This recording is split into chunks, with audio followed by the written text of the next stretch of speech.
Hello मेरे प्यारे students, आप सबका स्वागत है Murarilal GS research centre YouTube channel में। आज मैं आप सभी के लिए लेकर आया वो लोग मैथमेटिक्स के ऊपर पार्ट 3 वीडियो जो आने वाला RRB NTPC 2025 RRB group D 2025 exam को मद्देनजर रखते हुए आप सभी के लिए बनाया गया वो लोग। आशा करता हूँ आप सभी लोग स्वस्थ होंगे। जो मेरे प्यारे विद्यार्थी, जो मेरे प्यारे स्टूडेंट चैनल में नए हैं, कृपया Murarilal GS research centre YouTube channel को सब्सक्राइब कर लीजिएगा और बगल में बैठे बेल आइकन को बढ़िया से दबा दीजिएगा। तो चलिए बाबू लोग, आज का पहला क्वेश्चन देख लेते हैं। क्वेश्चन में क्या बोला जा रहा है? If the angles of a triangle, if the angles of a triangle are in the ratio of 1:4:7, find the ratio of the greatest angle to the smallest angle पूछा जा रहा है। रेशियो पूछा जा रहा है। क्या पूछा जा रहा है? रेशियो को फाइंड करने के लिए बोला जा रहा है। किसका रेशियो निकलना है? Greatest angle to the smallest angle. ठीक है, इससे पहले हम लोग ट्रायंगल का कुछ बातें जान लेते। ट्रायंगल के रिगार्डिंग कुछ बातें जान लेते। ट्रायंगल में कितना साइड होता है? कोई अगर पूछेगा तो आप लोग बोलिएगा साइड्स होता है ट्रायंगल में 3, और एंगल्स कितना होता है? एंगल्स भी 3 होता है। जो इंटीरियर होता है, जो क्या होता है? इंटीरियर। इंटीरियर का मतलब क्या है? जो अंदर की तरफ एंगल रहता है उसे हम लोग इंटीरियर एंगल बोलते हैं। उसे हम लोग क्या बोलते हैं? Interior angle. और एक फैक्ट आप लोग याद रखना है बाबू लोग, आप लोग नोट बना लीजिएगा। The sum of all 3 interior angles of a triangle is 180 degree. इसका मतलब क्या हो गया? कोई भी ट्रायंगल का जो इंटीरियर 3 एंगल रहता है उसको अगर हम लोग सम करें तो क्या आना है? 180 डिग्री आना है। पकड़ के चलिए, एक छोटा सा ट्रायंगल है जिसका नाम क्या है? ABC triangle. इस एबीसी ट्रायंगल भी इंटीरियर एंगल किन्हें कहा जा रहा है? जैसे देखिए, इसको एंगल बी बोलते हैं, इसको एंगल ए बोलते हैं और इसको एंगल सी बोलते हैं। तो इंटीरियर एंगल्स किसे बोला जा रहा है? एंगल ए को, एंगल बी को और एंगल सी को। ये तीनों का साम कितना आएगा? ये तीनों का साम 180 डिग्री आ रहा है। ठीक है, कहाँ से आ रहा है? फॉर्मूला से आ रहा है। The sum of all 3 interior angles of a triangle is 180 degree. इसका मतलब कोई भी ट्रायंगल जिसका नाम एबीसी हो गया, उस एबीसी ट्रायंगल में इंटीरियर एंगल क्या हो गया? Angle A plus angle B plus angle C equal to 180 degree. देखिए, क्वेश्चन बहुत ही आसान है। क्वेश्चन को तो हम लोग सॉल्व कर ही लेंगे, लेकिन मैं कोशिश करता हूँ जितना हो सके आप लोग के साथ कुछ तथ्य साझा किया जाए। ठीक है, जो बेसिक तथ्य होता है उसे साझा किया जाए। अभी आप में से बहुत सारे विद्यार्थी बोलोगे गुरुजी ये जो angle A plus angle B plus angle C लिखो है, इसको तो आप ऐसे करके भी लिख पाओगे। Angle B A C plus angle A B C plus angle A C B. A B क्या कहलाएगा? ए बी 180 डिग्री कहलाएगा। बिल्कुल लिख सकते हैं। देखिए, एंगल बी ए सी मतलब एंगल ए को बोला जा रहा है। एंगल बी ए सी का मतलब क्या है? एंगल ए को बोला जा रहा है। एंगल ए बी सी का मतलब क्या है? एंगल बी को बोला जा रहा है। एंगल ए सी बी का मतलब क्या है? एंगल सी को बोला जा रहा है। जो अगर 3 लेटर में लिखा हुआ एंगल है, 3 लेटर में लिखा हुआ एंगल है, तो बीच में जो रहेगा उसको हम लोग एंगल पकड़ेंगे। देखिए, बी ए सी में हम लोग एंगल किसको पकड़ रहे हैं? एंगल ए को।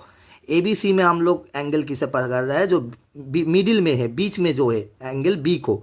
और ए सी बी में हम लोग एंगल किसे पकड़ रहे हैं बाबू लोग? जो मिडिल में है, एंगल सी को। आशा करता हूँ आप प्यारे विद्यार्थी को समझ में आया। तो जो बेसिक जानकारी था ट्रायंगल के रिलेटेड मैंने थोड़ा सा आप लोगों के साथ साझा किया बाबू लोग। कृपया नोट बना के लिख लीजिएगा। चलिए अभी हम लोग सवाल का हल करते हैं। देखिए, इससे पहले भी जो मैंने मैथ का क्लास लिया आप लोगों का, उसमें बोला हूँ मैंने, जो कोई भी रेशियो रहेगा तो उसको हम लोगों को रेशियो से बाहर निकलना है। रेशियो से क्या निकलना है? रेशियो से बाहर निकलना है। तो रेशियो से बाहर निकलेंगे तो हम लोग को क्या लिखना है? लेट। हम लोग को पकड़ना पड़ता है लेट। लेट बोल के हम लोग को क्या पकड़ना है? The 3 angles. कितना एंगल दिया हुआ है? बोलिए, 1:4:7 मतलब 3 एंगल दिया हुआ है। Let 3 angles of a triangle be. क्या लिखेंगे हम लोग? बोलिए, 1 है तो 1 को रेशियो से बाहर निकाल ले। रेशियो से ये पूरा रेशियो में है, मतलब अनुपात में है, रेशियो से 1 को बाहर निकल रहे हैं, मतलब क्या होगा 1x, 4x एंड 7x होगा। क्या होगा बोलिए बाबू लोग, 1x, 4x एंड 7x होगा। अभी हम लोग को क्या फाइंड करना है, find the greatest angle to the smallest angle का रेशियो फाइंड करना है। इसका मतलब हम लोग को DR4 में क्या लिखना है, ratio equal to greatest angle. देखिए लिख लिख के क्यों किया जा रहा है, आप लोग इसे कॉपी में नोट करके रख लीजिएगा, उसके बाद फटाक से प्रैक्टिस कर लीजिएगा, ठीक है। तो ग्रेटेस्ट एंगल डिवाइडेड बाय क्या होता है, स्मॉलेस्ट एंगल रेशियो में। इसका ही तो पूछा गया ना बाबू लोग। देखिए क्वेश्चन पेपर में क्या पूछा गया, then find the ratio of the greatest angle to the smallest angle. तो ग्रेटेस्ट एंगल यहाँ पर क्या है आप लोग देख लीजिए, 1x से ना 4x से ना 7x से, 7x से। तो 7x को लिखिए डिवाइडेड बाय स्मॉलेस्ट एंगल कौन है बोलिए, स्मॉलेस्ट एंगल 1x से, 1x से। देखिए ऊपर में भी x है, नीचों में भी x है, x कट गया। इसका मतलब रेशियो में क्या आ रहा है, 7/1 आ रहा है।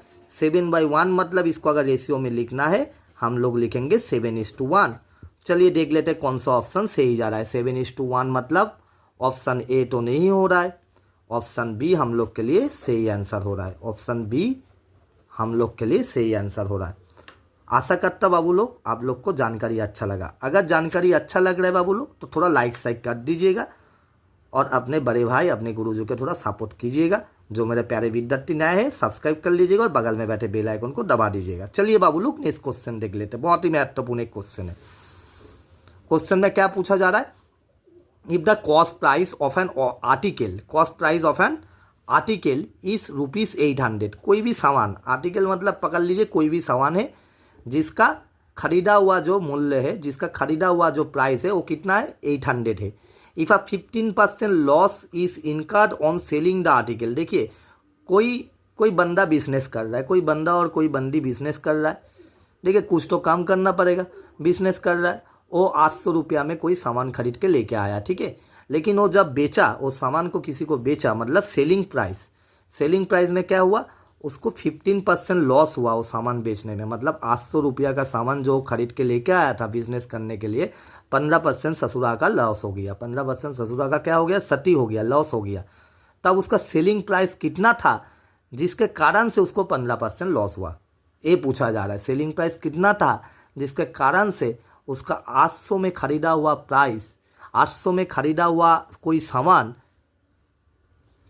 बेचने में उसको क्या हो गया, 15% का घाटा हो गया। वो सेलिंग प्राइस पूछा जा रहा है, मतलब जो विक्रय मूल्य है उसे पूछा जा रहा है बाबू लोग। तो चलिए इसका फॉर्मूला थोड़ा देख लेते। देखिए कोई भी कॉस्ट प्राइस और सेलिंग प्राइस रिलेटेड क्वेश्चन रहेगा, एक चीज़ याद रखिएगा, अगर लॉस होगा तो क्या होगा, cost price minus selling price. Loss होगा तो क्या होगा बोलिए, ये चीज़ आप लोग को याद रखना है, फॉर्मूला है बाबू लोग, एकदम बेसिक से बोल रहा है।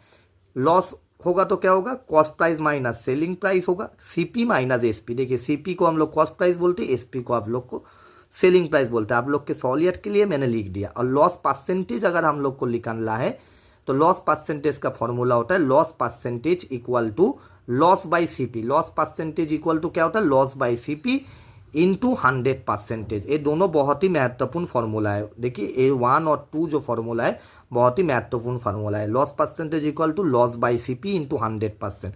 अभी देखिए लॉस को हम लोग ने सब्सटीट्यूट कर दिया, मतलब लॉस जो है इसको हम लोगों ने चेंज करके किसे बिठा दिया, CP माइनस SP। क्योंकि हमें पता है लॉस इक्वल टू क्या होता है, CP माइनस SP होता है, इसीलिए इस लॉस के जगह में मैंने CP माइनस SP बिठा दिया। अभी हम लोग वैल्यू पुट करेंगे और हम लोग का फटाक से आंसर निकल के आ जाएगा। लॉस परसेंटेज कितना है बोलिए, 15% लॉस है, क्वेश्चन पेपर में दिया हुआ है। तो लॉस परसेंटेज के जगह में हम लोग को कितना बिठाना है बाबू लोग, 15% बिठाना है, हाँ ना भाई। थोड़ा कमेंट करो बाबू लोग, समझ में आ रहा है तो कमेंट करो।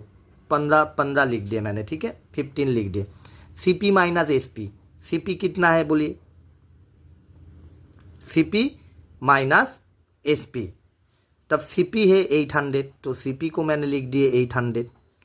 SP हमको पता नहीं है तो माइनस SP के जगह में माइनस SP बिठा दिए। फिर से CP दिया हुआ है, डिवाइड में CP दिया हुआ है, CP तो हमको पता है 800 है, इंटू 100, ठीक है। जैसे जो है मैंने लिख दिया। अभी हम लोग को पता है A इंटू में है तो इस 100 के साथ ये 800 क्या होगा, काटा कूटी जाएगा, डबल जीरो ऊपर में नीचों में भी डबल जीरो, काटा कूटी चला गया। तब ये 15 के साथ 8 क्या हो जाएगा, ये डिवाइड में है, 8 डिवाइड में है तो उस तरफ चला जाएगा तो 15 के साथ क्या हो जाएगा, मल्टीप्लाई हो जाएगा, तब 15 इंटू 8 हो गया। और इधर राइट हैंड साइड में क्या हो गया, एक इक्वेशन है ना बाबू लोग, क्या है बोलिए, एक समीकरण है। इसे हम लोग क्या बोलेंगे, एक समीकरण बोलेंगे, ठीक है, इक्वेशन बोलेंगे, इक्वेशन को हम लोग समीकरण कहते हैं, ठीक है। एक इक्वेशन का कैसे पहचाना जाता है, जो वो इक्वेशन है उसका एक लेफ्ट साइड रहता है और उसका एक राइट साइड रहता है और दोनों सेपरेटेड रहता है इक्वल साइन से, दोनों सेपरेटेड रहता है इक्वल साइन से। तो देखिए अगर डिवाइड का कोई चीज़ दूसरा तरफ चला गया, तो मैंने आप लोगों से इससे पहले भी कहा, डिवाइड का कोई चीज़ दूसरा साइड चला जाएगा तो मल्टीप्लाई हो जाएगा। तो 15 गुना 8 हो गया और इधर राइट हैंड साइड में क्या हो गया, 800 minus S P, 800 minus S P. अभी देखिए हम सबको पता है 15 गुना 8 मतलब कितना हो गया बाबू लोग, 120 माइनस एस पी, इधर आ जाएगा तो क्या हो जाएगा बोलिए, प्लस एस पी, और राइट हैंड साइड में 800 रह गया। अभी हमको एस पी फाइंड करना है, 800 माइनस 120। अब बोलोगे गुरुजी माइनस 120 क्यों हुआ, प्लस 120 था। फिर से आप लोग को कह रहे हैं बाबू लोग, कोई भी इक्वेशन सॉल्व करिएगा तो प्लस रहेगा तो दूसरा तरफ जाएगा तो माइनस होगा, माइनस रहेगा तो दूसरा कोई भी साइड में जा रहा है तो प्लस होगा, अगर मल्टीप्लाई रहेगा तो दूसरा साइड में जा रहा है तो डिवाइड बनेगा, और अगर डिवाइड है तो दूसरा साइड में जा रहा है तो मल्टीप्लाई बनेगा। ये लॉजिक आप लोग समझ लो, ठीक है, ये फंडामेंटल समझ लो इक्वेशन का। अगर इक्वेशन में आप लोग को बहुत दिक्कत है तो थोड़ा कमेंट वमेंट करो बाबू लोग। कमेंट करने से क्या होगा, देखिए एक ही जरिया है जिससे मैं आप लोग को समझ पाऊंगा, आप लोगों से कनेक्ट कर पाऊंगा। अगर आप लोग कमेंट करिएगा तो मैं कनेक्ट कर पाऊंगा। अगर इक्वेशन का ऊपर बहुत सारा वीडियो चाहिए, इक्वेशन को बेसिक से बिल्कुल सीखना है तो मैं उसका भी सीरीज चला दूंगा। आप लोग बोलना है बाबू लोग, आप लोग कितना क्या जानते हो मुझे पता नहीं है, तो इसीलिए आपके बड़े भाई के नाते मैं बोल रहा, थोड़ा कमेंट कीजिएगा तो मुझे भी समझ में आएगा। कोई भी इक्वेशन को सवाल सॉल्व कर रहे तो प्लस वाला कोई पार्ट अगर दूसरा साइड में जाएगा, दूसरा साइड मतलब समझ में नहीं आ रहा है गुरुजी, देखिए लेफ्ट से राइट साइड में भी जा सकता है, राइट में से लेफ्ट में भी आ सकता है, इसे ही हम लोग दूसरा साइड कहेंगे।